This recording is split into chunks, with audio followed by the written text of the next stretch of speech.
The Battle of Kadesh, fought in 1274 BCE between the forces of the Egyptian Empire under Pharaoh Ramesses II and the Hittite Empire led by King Muwatalli II, stands as one of the most significant and well-documented military engagements of the ancient world. This monumental battle took place near the city of Kadesh, located in what is now Syria, and marked a pivotal moment in the long-standing conflict between these two powerful empires. The origins of the Battle of Kadesh can be traced back to the strategic and territorial ambitions of both Egypt and the Hittite Empire. The Egyptian Empire, under the leadership of Ramesses II, sought to expand its influence into the Levant, a region that included modern-day Syria, Lebanon, Israel, and Jordan. This area was of immense strategic importance due to its position as a crossroads of trade routes connecting Egypt with Mesopotamia, Anatolia, and the Mediterranean. The Hittites, under King Muwatalli II, were equally determined to assert their dominance over the same region. The Hittites had previously established control over Kadesh, a fortified city that served as a key military and logistical hub. The Hittites' control of Kadesh not only threatened Egyptian interests in the region, but also provided them with a valuable base from which to launch further campaigns. In the years leading up to the battle, tensions between Egypt and the Hittites had been steadily escalating. Both empires engaged in a series of skirmishes and diplomatic maneuvers, each seeking to outmaneuver the other. The stakes were high, as control over Kadesh would significantly enhance the power and prestige of whichever empire emerged victorious. In 1274 BCE, Ramesses II decided to take decisive action. As a young and ambitious pharaoh, he sought to solidify his legacy by reclaiming Kadesh and expanding Egypt's influence in the region. To this end, he assembled a formidable army, one of the largest ever fielded by the Egyptian Empire. This force, known as the Army of Ammonius, was divided into 4 divisions, Ammonius, Areta, and Set. Each division was named after a prominent Egyptian deity and consisted of infantry, charioteers, and auxiliary troops. The Egyptian campaign began with a bold and rapid advance towards Kadesh. Ramesses II led his forces with great confidence, believing that the element of surprise would play to his advantage. However, the Hittites, under the shrewd leadership of Muwatalli II, were well aware of the Egyptian movements. Muwatalli had positioned his own forces strategically, with the main Hittite army hidden in the forests and hills near Kadesh. As the Egyptian forces approached Kadesh, they encountered a group of Hittite spies posing as deserters. These spies fed false information to the Egyptians, leading Ramesses to believe that the main Hittite army was far to the north, allowing him to proceed with a sense of false security.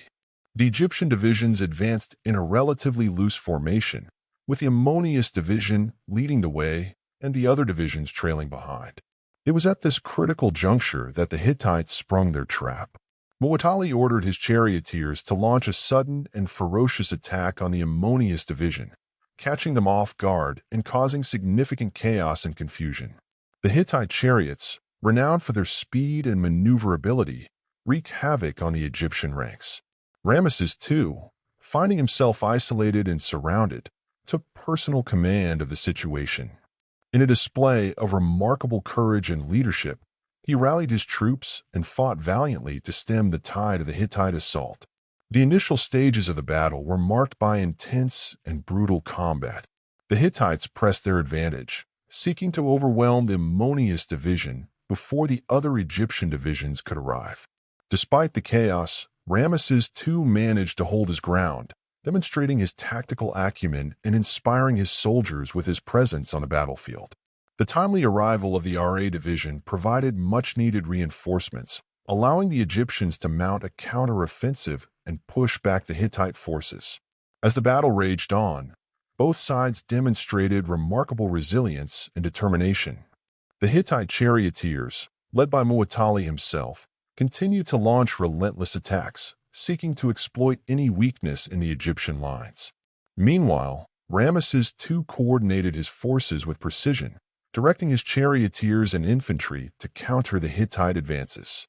The Egyptian divisions of Ta and Set eventually joined the fray, bolstering the Egyptian position and enabling them to regain some of the lost ground.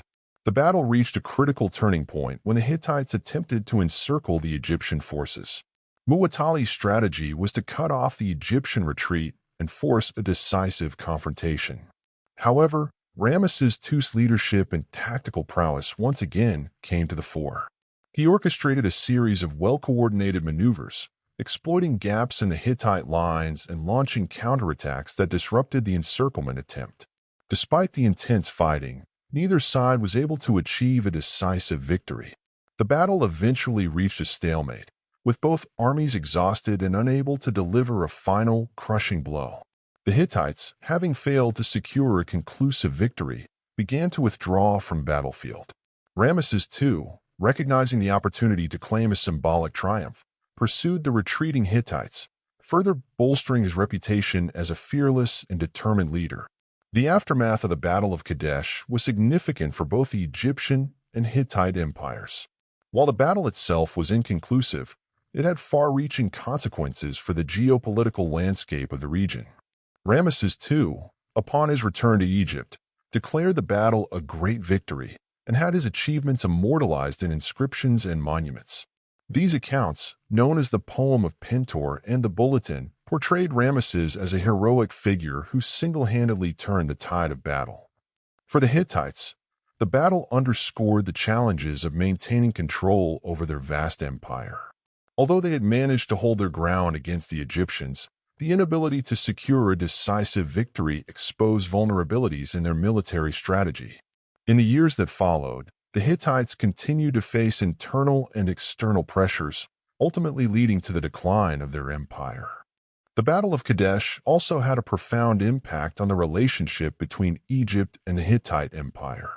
Recognizing the futility of continued conflict, both empires eventually sought a diplomatic resolution to their rivalry. In 1259 BCE, approximately 15 years after the battle, Ramesses II and Hattusili III, the successor of Muwatalli II, concluded the first known peace treaty in recorded history. This treaty, known as the Eternal Treaty or the Treaty of Kadesh, established a lasting peace and mutual recognition of territorial boundaries between the two empires. The significance of the Battle of Kadesh extends beyond its immediate military and diplomatic outcomes. It represents a landmark moment in the history of warfare, illustrating the complexities of ancient military strategy, the interplay of deception and intelligence, and the critical role of leadership on the battlefield. The battle also serves as a testament to the enduring legacy of Ramesses II, whose name and deeds have been immortalized in the annals of history. In the broader context of ancient history, the Battle of Kadesh offers valuable insights into the geopolitical dynamics of the Near East during the Late Bronze Age. It highlights the intense competition for control over strategic territories and resources, as well as the intricate web of alliances and rivalries that characterize the period. The battle also underscores the importance of communication and propaganda in shaping historical narratives, as evidenced by the divergent accounts of the conflict preserved by the Egyptians and Hittites. Ultimately, the Battle of Kadesh remains a compelling and instructive episode in the history of ancient warfare. Its lessons resonate across the millennia, reminding us of the enduring challenges of conflict and diplomacy, the impact of leadership and strategy, and the complexities of human ambition and resilience. As we continue to study and reflect upon this pivotal moment in history, we gain a deeper appreciation for the intricate tapestry of events and personalities that have shaped the course of civilization.